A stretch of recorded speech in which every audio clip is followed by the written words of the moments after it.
บ่บ่ลูกไผซื้อเสื้อให้นี่ฮะโอ้มึงหญ้าเต็มหมดแล้วนี่มึงนี่เห็นบ่หญ้านี่หญ้าเต็มหมดแล้วนี่หญ้าเต็มหมดแล้วนี่ มาบ่ได้เสือใหม่บ่ เสื้อใหม่งามแท้เนี่ยเสื้องามแท้อันนี้ไผซื้อให้ พี่น้องเอ้ยเนาะเป็นไตตนเล็กน้อยบ่ต้องย่านเด้อบ่ต้องย่านไปเด้อเขาเว้านำเขาเว้าอันอ้ายๆบ่นำนี่จะเว้านำหรือเด้อเดี๋ยวน้องเด้อเป็นบ่จะเป็นบ่วะจะกินแล้วบ่ต้มมีวันจะกิน เสื้องามแท้บางหญ้าเต็มหมดแล้วอันนี้ฮะ เพิ่นได้เสืองามพี่น้องเอ้ยมื้อนี้งามบ่เสืองามบ่ บ่ได้นี่บ่ได้ ดูซิดเพิ่น ปิดเลยมั้ยปิดบางหญ้าได้มั้ยปิดได้มั้ย ปิดแม่บางอย่างนี่ ปิดออกได้มั้ยนี่ ปิดออก พี่น้อง ปิดออก ก็คือมันจักความนี่ล่ะพี่น้อง ปิดอ เนาะ อกปิดออกปิดออก อย่าพาหลายเด้อบางอย่างเด้อ อย่าพาบางหญ้าเด้อลูกเด้อบัดนี้เด้อ เด้อ เดี๋ยวปิดออกปิดออก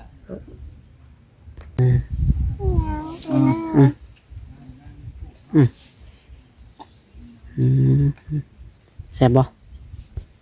กินได้อิ่มเด้อกินละลายแล้วอยากให้อ้ายตั้งใจเอาอ้ายเนาะบัดนี้ตั้งใจเอาถ้าว่ามีทาง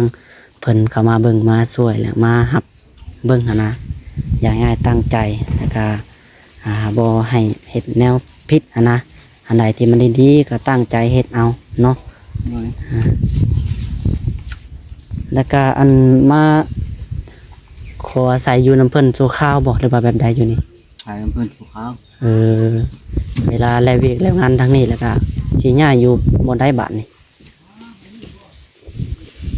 ก็บ่ฮู้รอหา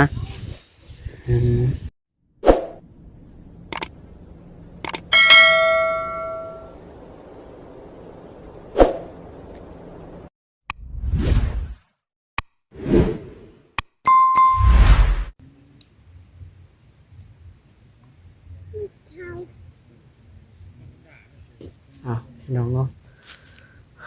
ทักทายเนาะสบายดีและสวัสดีเนาะพ่อแม่พี่น้องกันเบิดสู่คนพี่น้องเอ้ยเนาะเอามื้อนี้พี่น้องเอ้ยได้กลับมาเนาะบ่อนเก่าบ่อนเดิมพี่น้องเอ้ยเนาะเนื่องจากน้องหลาก็ได้เห็นเนาะได้ถามไทยทางอายคำหลาเพิ่นพี่น้องเอ้ยเมื่อวานนี่แล้วก็อดใจบ่ไหวพี่น้องเนาะแล้วก็อีตูนสงสารเพิ่นพี่น้องเอ้ยเนาะน้องหลาก็ได้เข้ามาเบิ่งอีกเทื่อพี่น้องเอ้ยแล้วก็กับทีมงานในอ้ายเพิ่นเนาะทางบ่าวจิตบ่าวแสนเข้ามามื้อนี้พี่น้องเนาะเข้ามาเบิ่งนํกันเด้อพี่น้องเอ้ยแล้วก็มื้อนี้น้องหลาสิมีเรื่องถามเพิ่นหลายๆอย่างอยู่พี่น้องเนาะมื้อวานในการน้องหลาก็พาวิอยากแน่พี่น้องเนาะฟ้าวเมื่อ หน้าเนาะเพราะว่าทางน้องรันเพิ่นอยู่หน้าผู้เดียวนะพี่น้องบ่ย่านเพิ่นย่านนะแล้วก็เห็นทางแม่อ้อยเพิ่นถามมาอยู่พี่น้องแล้วก็ FC เนาะ เพิ่นว่าน้องรันไปใส่เด้น้องหลาเนาะ คือบ่เห็นมานำว่าซั่นเนาะก็คือเพิ่นอยู่หน้าพี่น้องเนาะอยู่หน้าเฝ้าก้าเนาะเบิ่งงัวควายว่าซั่นเนาะอยู่ทางหน้าน้องหลาพุ่นแหละเนาะทางน้องหลาก็ออกมาเฮ็ดเวียกเฮ็ดงานพี่น้องหาเงินหาคำมันแหละก็ว่าแม่นเนาะคันบ่อยู่ซื่อๆบ่เฮ็ดหยังก็แห้งสิบ่ได้หยังพี่น้องจักได้ซื้อพริกแป้งนัวพี่น้องทางน้องหลาก็ซ้ำครอบครัวน้องหลาได้พี่น้องเนาะเอาจังไดก็ได้พี่น้องมาต่ออีกมื้อนี้เนาะมาอยู่ที่ครอบครัวเนาะอ้ายคำลาเพิ่นพี่น้องเนาะแล้วก็เห็นพี่น้องFC เนาะ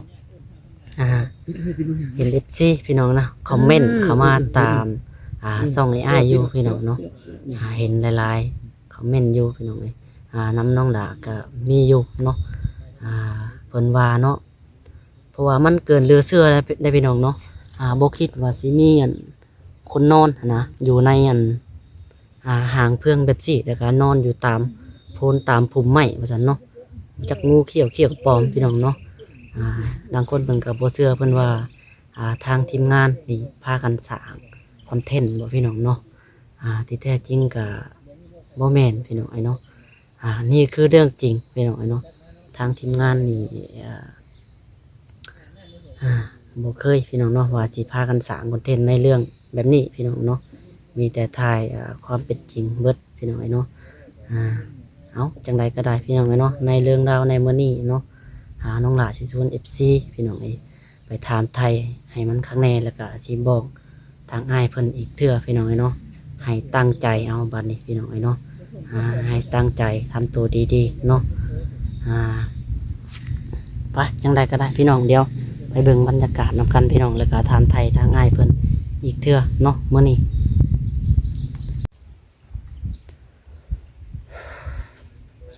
มาพี่น้องเนาะ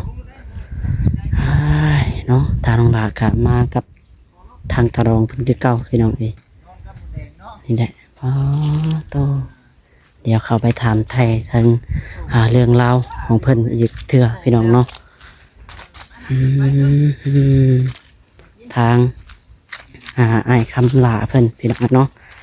หรือว่าทางพ่อหมายพี่น้องพ่อหมายลูกหนึ่งพี่น้องเนาะพูดแหละลูกน้อยเพิ่นก็ได้ประมาณ2 ปี 3 ปีเนาะ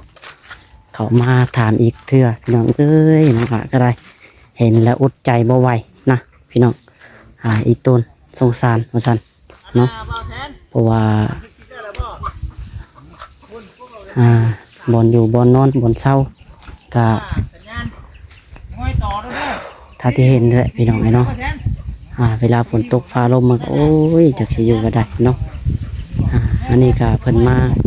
ขออาศัยอยู่น้ำเพิ่นสู่ข้าวบอกหรือว่าแบบใดเนาะ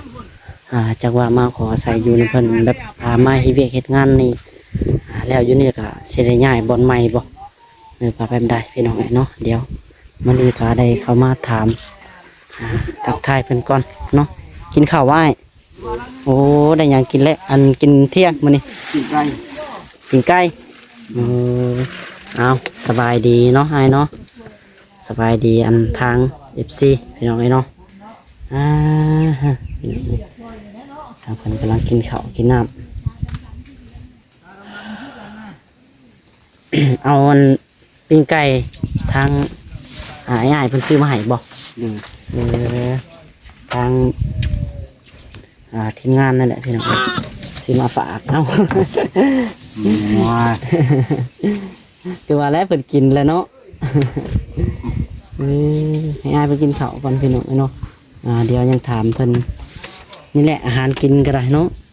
กินง่ายอยู่ง่ายพี่น้องเบิ่งแต่กระโตกนี่ก็ได้ขออนุญาตได้เด้อ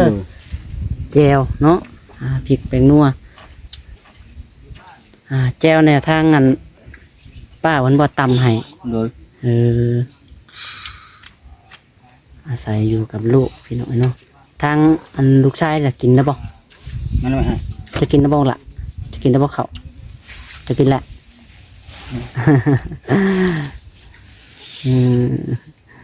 เด็กหน่อยพี่น้องกินต้มมีต้มยำอิ่มแล้วก็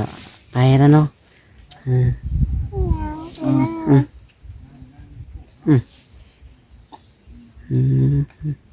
แซ่บบ่กินได้อิ่มเด้อกินละลายแล้วพี่น้องไอ้เนาะบ่เป็นยังตามสบายรถนั่งรถมีแต่ว่าพี่น้องไอ้เนาะมาหาทางอ้ายคำลาเพิ่นอีกเทื่อพี่น้องเอ้ยมื้อนี้แล้วก็เนาะอยากโอลมแล้วก็คุยกับอ้ายเพิ่นอยู่พี่น้องไอ้เนาะอยากให้อ้ายตั้งใจเอาอ้ายเนาะบัดนี้ตั้งใจเอาถ้าว่ามีทางเพิ่นเข้ามาเบิ่งมาช่วยแล้วมาหับเบิ่งนะอยากให้อ้ายตั้งใจแล้วก็บ่ให้เฮ็ดแนวผิดนะอันใดที่มันดีๆก็ตั้งใจเฮ็ดเอาเนาะแล้วก็อันมาขออาศัยอยู่น้ำเพิ่นสู่ข้าวบอกหรือว่าแบบใดอยู่นี่ใส่น้ำเพิ่นสู่ข้าวเวลาแลเวกแล้วงานทางนี้แล้วก็สิย้ายอยู่บ่ได้บาทนี่ก็บ่ฮู้รอหาบ่อนใดมีเวียกแล้วก็ไปอยู่แล้วเนาะเป็นไงเมื่อคืนนี้ก็นอนอยู่นี่บ่นอนนี่เพิ่นชวนมาเฮ็ดเวียกหยังอยู่หน้าเพิ่นมาซื้อมาเพิ่นได้มาอยู่เพิ่นเอิ้นมาแหวมาอยู่ เอออืมนี่นะซะเนาะให้เพิ่นเอิ้นมาอยู่นำก็ได้เนาะนี่แหละบนอยู่บนเสาเนาะแล้วก็เห็น FC เพิ่นพี่น้องเนาะเพิ่นคอมเมนต์เข้ามาเว้าอยู่ เพิ่นว่าบ่แม่นทีมงานพากันสร้างคอนเทนต์นะบ่เพิ่นว่าเนาะมันแบบเรือเสื่อๆนะอ้ายมันเรือเสื่อๆแบบบ่เคยเห็นเพิ่นว่าเนาะแบบว่าย่านเฮาสร้างคอนเทนต์เอาแล้วก็อยากถามอ้ายพี่น้องเนี่ยทางเฮากับอ้ายนี่บ่ได้จักกันเลยน้อยๆเนาะบ่ได้รู้จักกันเลยได้พี่น้องนี่บ่ได้รู้จักกันเลยได้เนาะเรื่องคอนเทนต์ที่ก็อันนี้บ่มีอยู่จริงพี่น้องเนาะนี่ก็ถ่ายความเป็นจริงตลอดแล้วก็เคยซอยเหลือคนทุกมาหลายบอนอยู่เนาะทางทีมงานก็ได้เอากินให้มันอิ่มถ้าลูกชายเพิ่นก็ได้เนาะตามภาษาลูกพากันพ่อเนี่ยพี่น้องเห็นเราสูบน้ำเมื่อวานนี่แก เวลาอาบน้ำอาบในก็สูบน้ำก็เป็นเพิ่น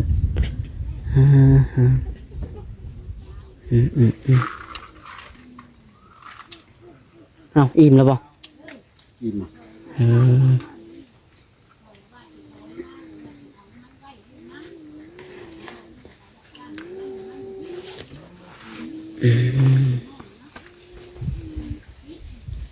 มีแต่ว่าขออาศัยอยู่น้ำป้าเพิ่นจะก่อนพี่น้องเนาะทางอ้ายก็ได้เนาะน้องล่ะอยากถามทางอ้ายนี่อีกเถื่อพี่น้องขออนุญาตบัดคำได้เด้อเป็นจังไดทางอันนี้อ้ายเพิ่นคือได้เสียนะกินพิษบ่พิษกรรมกินมักแปดกินมักแปดแปลว่าเฮ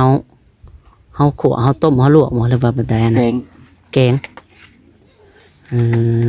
ใส่หัวใจงัวแกงใส่หัวใจงัวแล้วมันคันกินปุ๊บแล้วมันกระทันหันนะบ่หรือว่าแบบใดนะเพิ่นกระทันหันหลายมื้อบ่4 มื้อ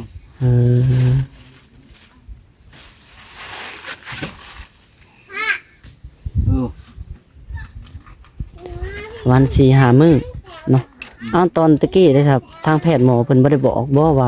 กินอะไรผิดอะไรถูกบอกแล้วจำมันบอกอย่าแบบบ่ฮู้แน่นี่ก็เนาะ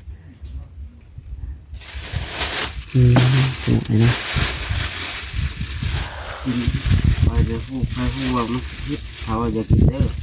นเด้อลักกินทางนี้บัดบ่มีแนวกินแน่เนาะพี่น้องมีอยู่แต่ลักกินอยากตามภาษาคนในอันนี้อยากเนาะอะไรลูกใหม่อยากพี่น้องกินน้ำก่อนละกินก่อนก็ได้ยังคุยต่อพี่น้องนอนอยู่ตามนี่เนาะห่างเพื่อนขอกเป็ดขอกไก่นำมาจักอันนี้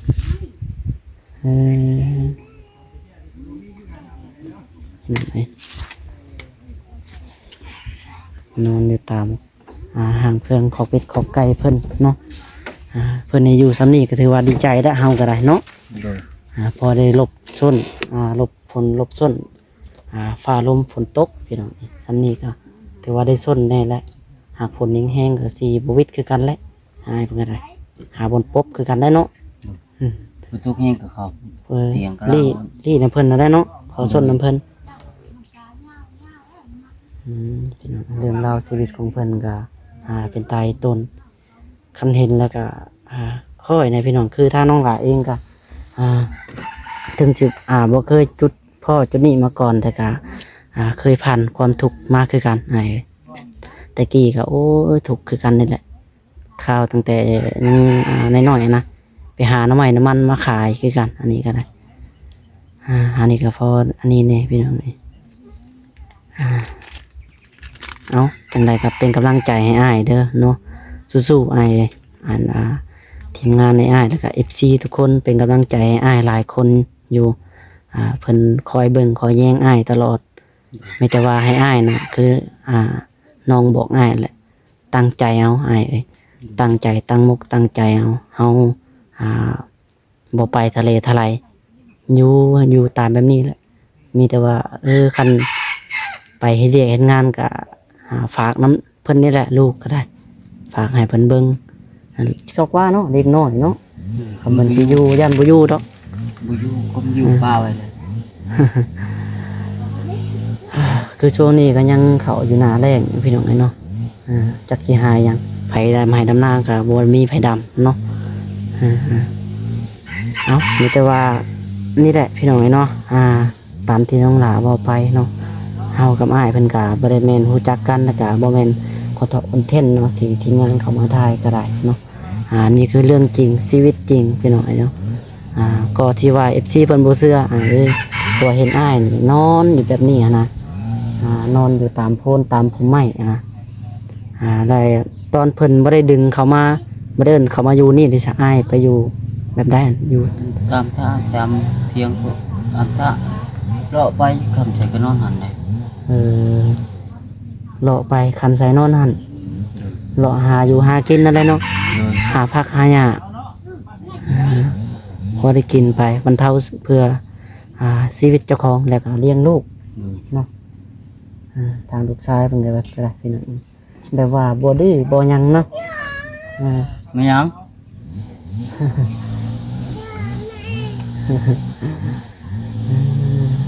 เอาจังไรก็เป็นกำลังใจให้อ้ายเด้ออ้ายเด้อสู้ๆเดี๋ยวน้องขอตัวไปก่อนไปเฮ็ดเวียกเฮ็ดงานต่อกันพี่น้องมีแต่ว่าทางให้อ้ายเป็นเข้ามาถามไทยอ้ายต่อเนาะจังไรก็เป็นกำลังใจให้อ้ายคือเก่าเนาะ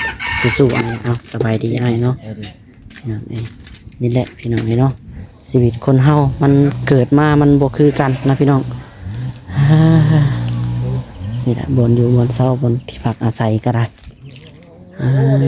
นอนตามของเพื่องของหยังเวลานอนอยู่ก็จักสีหยังมาตอดมาครบแล้วพี่น้องครบมาแล้วเนาะอย่าต้องหลาขอเลาะเบิ่งก่อนพี่น้องเอ้ยเลาะให้ FC เบิ่งนำกันก่อนเนาะพูดแหละตรงนอนอยู่ก็ได้เนาะค่อนข้างแบบสมควรอยู่เลยพี่น้องเนาะนอนอยู่ตามนี่แหละตะกี้แห้งเต็กเราตอนป้านี่เพิ่นบ่ได้ดึงทางป้าในบ้านนี่แหละพี่น้องแต่บ่แม่นป้าเพิ่นแท้ๆดอกคนห่างๆเพิ่นเห็นแต่เพิ่นอีต้นนะพอมีบนอยู่บนชนแบบนี้แหละเพิ่นเอิ้นเขามาอยู่นี่แหละคือเพิ่นให้อยู่กับบ่แม่นว่าอยู่ซื่อๆเนาะเราก็ได้ให้หนึ่งข้าวหนึ่งน้ำมาให้อยู่ให้กินอยู่เพิ่นก็ได้พี่น้องเอ้ยแต่ก็ทางอ้ายเพิ่นก็โดยเหือแห้งของเพิ่นมีหยังก็เฮ็ดซอยเพิ่นนะพี่น้องเพียกเฮ็ดงานซอยเพิ่นตัวนักเบาก็จับอันนั้นอันนี้ซอยเพิ่นเนาะแล้วก็เพิ่นก็สิเบิ่งแย่งไปแบบซี่แหละเนาะไปโอเคพี่น้องสำหรับที่นี่ก็สิขอตัวไปก่อนนะพี่น้องเด้อจังใดก็อยู่ดีมีแห้งเบิดสุขุสู่คนพี่น้องสำหรับแค่นี้ก็สิขอกล่าวคำว่านะพี่น้องเนาะโดยสบายดีพี่น้องบ๊ายบาย